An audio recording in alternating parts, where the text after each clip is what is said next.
Hey friends, hello and welcome back to this YouTube channel. In today's another video tutorial, I'm going to share to you on how you can remove all the headers and footers in your Microsoft Word document. So let's go quick into it. So open your document which has the header and the footer. Now once you're in that, just like in my document, I have this header and these footers. Now how can we remove all of these headers and footers?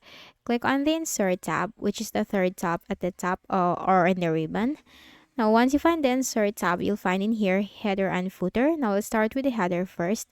Click on this drop down arrow and here at the bottom you will find Remove Header. Click on that.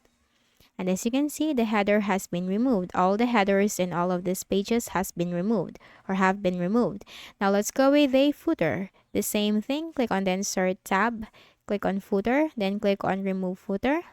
And as you can see, all the footers in these pages have been removed. So that's it. That's pretty much so quick.